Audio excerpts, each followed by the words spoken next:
Hey guys, this is Tony from Syke's Harley-Davidson, and today I'm going to be telling you all about our trip to the Eicma 2019 show to see the launch of Harley's two new flagship models, the Pan America and the Bronx Street Fighter.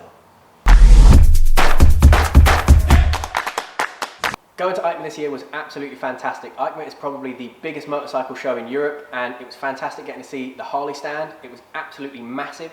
They had a lot of the new stuff that's coming over the next few years, so they had the live wire out there. They had the live wire on a jump start, which is like a rolling road, so that even if you don't have a bike license, you can hop on and try it. That was really cool, and there was a big crowd around it all weekend.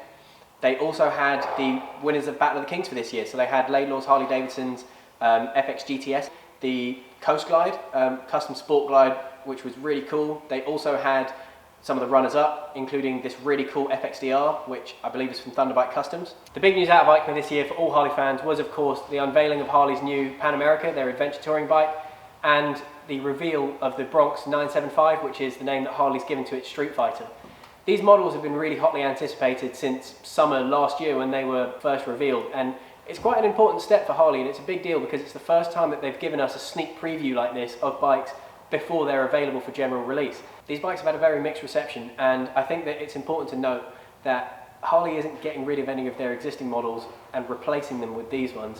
Harley is simply adding to what they already make, basically. So they're not forgetting their core customers, they're not going to stop producing V-twins, and they're just trying to broaden their horizons and welcome into the fold a new generation of riders, basically, people who do a different kind of riding with the adventure touring bike in particular to what your average Harley rider would conventionally be doing. Let's do a deep dive on these bikes. So we're going to have a little bit of a chat about the engine, what we can see about the new frame, and we're going to have a little bit of speculation about the electronics because Harley still hasn't revealed too much about that. But if you have a close look at the switchgear, you can see that there are some really interesting things coming. The Pan America and the Bronx both feature the new Revolution Max engine. It's a variant of the Revolution engine that we saw for the first time back in 2001 with the V-Rod. At the time, it was a pretty significant departure for Harley. It was the first time that they'd made a 60-degree V-twin instead of the standard 45. It was liquid-cooled with dual overhead cams, it was internally counterbalanced, and it produced a hell of a lot more power than contemporary Harleys of a similar displacement. A bit of trivia for you Harley nerds out there, the V-Rod Revolution engine was actually based off research done back in the 1990s for Harley's VR1000 racing superbike project. We've already seen a new generation of the Revolution engine in the street models launched back in 2014. And now, with the launch of these two new bikes and the Revolution Max engine, there's some pretty impressive numbers getting thrown around. Harley claims that the Pan America, which is the 1250, is going to bump out around 145 brake horsepower, and they also claim that the Bronx, which is a 975, is going to crank out 115 brake horsepower. So those numbers will really put the bikes in the running against their competitors. As we all know, it's not just an engine that makes a bike great, and with that, let's move on to talking about the all-new chassis that these bikes feature. What's interesting about these is, again, they're completely new. It's something that we haven't seen from Harley before. They feature a conventional swing arm with a monoshock, but the most important thing is that they are a full tubular frame built around a stressed member engine. For those of you who don't know, a stressed member engine is where the engine itself is a structural part of the motorcycle, and that means that you can have an overall lighter frame, overall lighter bike. The reason that most Harleys don't feature a stressed member engine is because a stressed member engine transmits more of the vibration into the frame and therefore into the rider. So if you've got an older Sportster or even an early Dyna, then you probably know what I'm talking about. Whereas with an internally counterbalanced engine, because you've reduced the overall vibration of the engine so much, it means that you can have a stressed member engine without passing on those vibrations to the rider. Moving on from the frame to the suspension, both of these bikes feature inverted front forks, and that is exactly what you want for the kind of riding that these bikes are designed to do. It also looks like the Bronx is going to feature fully adjustable front suspension, which will be a key selling point in terms of getting it in the running against its competitors. As we move down the forks, you can see that both bikes feature twin disc braking setups, and what's significant about this is that these are 4-pot radial mounted Brembo calipers. This is the first time that we've seen something like this on factory stock Harleys essentially, and hopefully it will really add to the performance of the bikes. Another interesting detail to note is that the final drive on the Pan America is a chain drive. It's the first time that we've seen a chain drive come stock from the factory on a Harley for quite a while. All of the other models currently in production have a belt drive. I would presume it's because it would be much easier if you're doing some adventure touring and you are properly out in the sticks to find and repair or replace a chain as opposed to trying to get a replacement Harley belt.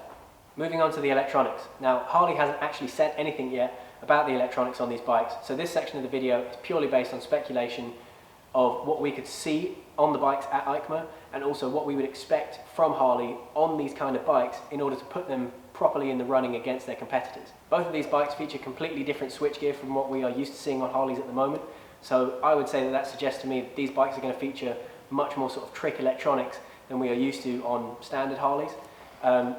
In terms of the Pan America and the Street Fighter, I think that we're looking at multiple rider modes for a start. It appears that both bikes feature controllers which would be used to link up to a Bluetooth headset so that you can get information directly from the bike, possibly even a GPS system, particularly on the Pan America. I would sort of expect that, much less so on the Bronx. What will be interesting to see is if these bikes also link up to Harley's new HD Connect service. For those of you who don't know, HD Connect is the new service that Harley has brought out across all of its touring range for 2020 and also on the Livewire. What it does is it enables you to check certain maintenance stats remotely of your bike using your smartphone, and it also has built-in security features, so for instance a tracker, and if that is included in these bikes then it's really going to be something that's going to add value. While we're talking about how these bikes are going to size up against the competition, there are two really important things to mention that we don't have yet, and personally I think they're going to be the two most important things in terms of Harley breaking into these two markets. So the two things that we are currently missing, which I think are the most important, are weight and price. In the adventure touring market and the Street Fighter market, weight and weight loss is king. If you have an adventure touring bike that's simply too heavy to pick it up if you drop it in the dunes, it's not going anywhere, quite literally. And in the same vein, sports bike riders, Street Fighter riders, they want something that's light, that's nimble, that's agile. The reason that they don't get on well with sportsters is because they find them underpowered and too heavy.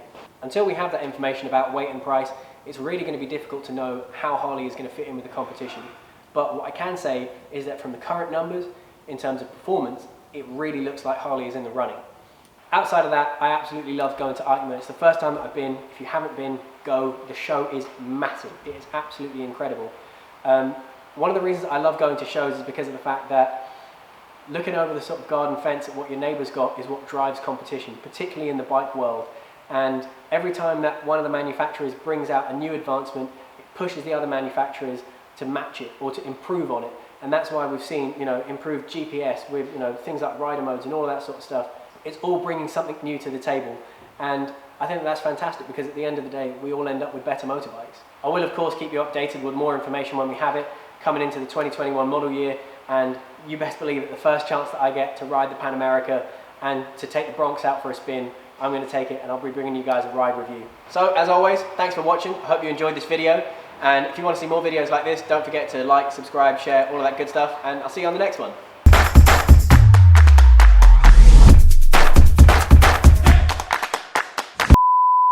What'd you do?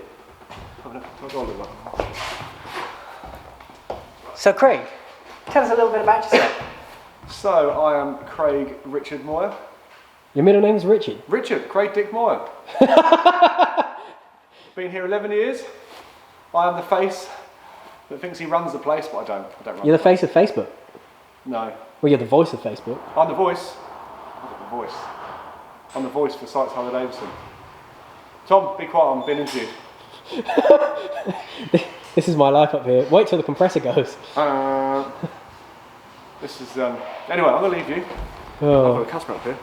Oh. Moving on from the frame, both of these bikes feature inverted front forks and... Right, let's do this.